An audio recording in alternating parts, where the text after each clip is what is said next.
Okay, excuse my dirty as hell desk.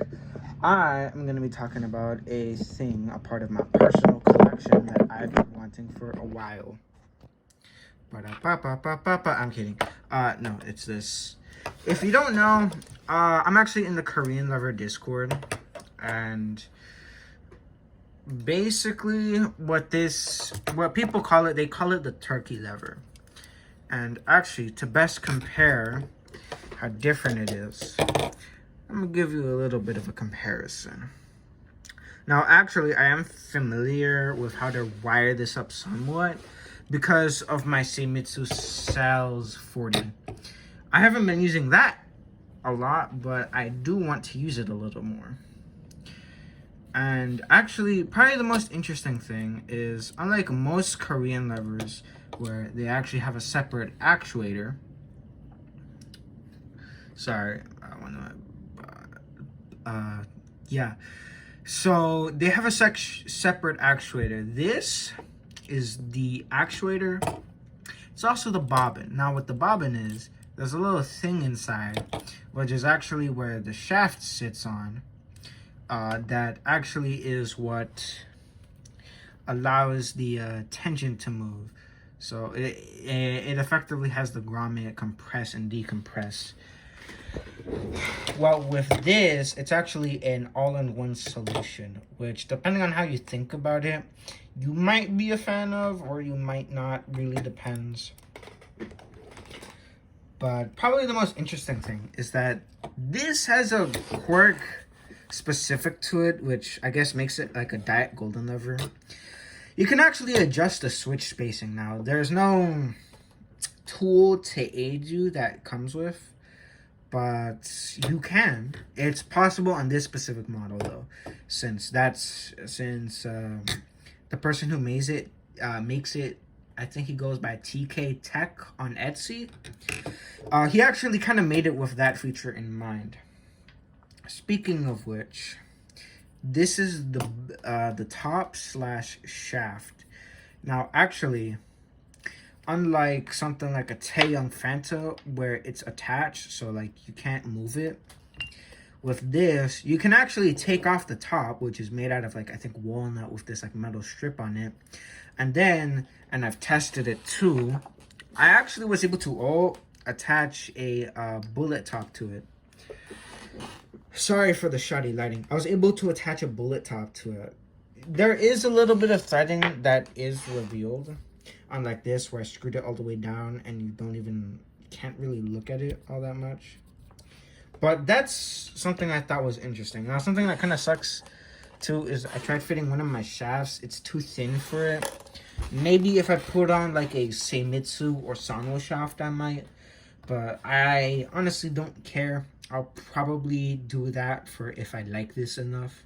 Because what I plan on doing is, if I like this enough, I might actually replace my 309 MJ. Now, I know some people out there who are like actually Korean lever enthusiasts will think I'm flat out insane. Like, first of all, the fact I even got one of this is dumb enough. Although, actually, funny enough, this is the more premium version. I know it because... What the hell? I think it unscrewed while... Well, anyways, this gives me a good opportunity to potentially disassemble it. So anyways, there's kind of like 3 versions of this. The normal version, which I think comes with arm-ons. And then he has like another model where there's like 3 separate, I guess, versions of. Because he actually doesn't just make this one. This is the one that I find more interesting since it's made out of an acrylic, well, less acrylic body, more acrylic sandwich. Since it's made out of an acrylic sandwich, I thought it would be more interesting to get this one. However, he actually sells, I guess, another version of this. This is the version I got. The regular version comes with Omron A5s, I think. And this I nicknamed the TK Acrylic Premium, which basically comes with a set of like bottom bodied, or like the bottom of the switches are blue, and this version costs like 105.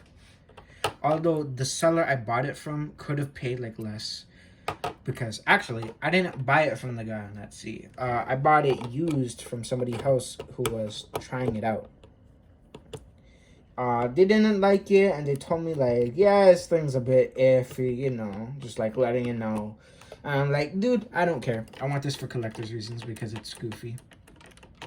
Now, I'm probably gonna do a bunch of reviews, honestly, later on in the future about my thoughts on this lever. That's something. Oh, need to unscrew it a little more. That's something a little more towards the future. What I might do though, actually, is if I like this enough, I'll probably put it in my 309 MJ. Oh man, the thing too is this is actually made out of decent quality, so this is a really nice mounting plate. It's like spray painted and it's like so nice, honestly. This might be the nicest mounting plate I have. So actually, let's get to undoing the sandwich. Oh, that's interesting. I think it slightly compresses it. Let me put it on my mouse pad. Oh boy. So, okay. This is interesting. We're taking like a heavy look inside of it. So, as you can see, I think this is where the adjustments really come in. And the only reason why it can be like that is because it's just like 4 pieces of acrylic stacked and like hooked together. So I think I know what this should be. This is interesting. This is a bobbin plus actuator.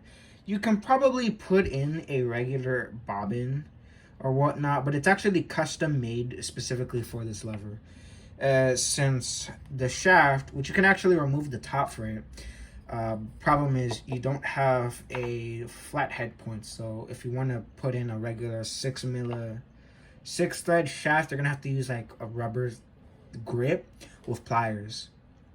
But anyways, this is interesting.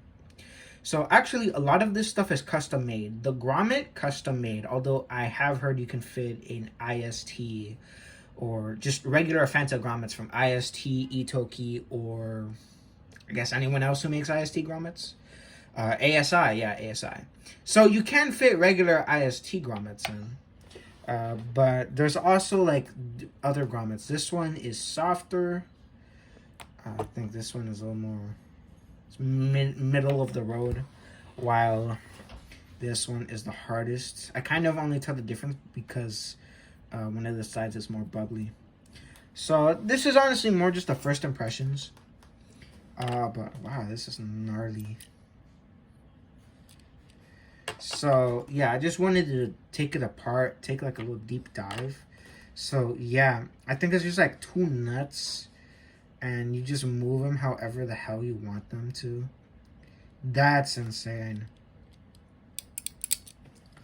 Funny thing too is this thing, I think.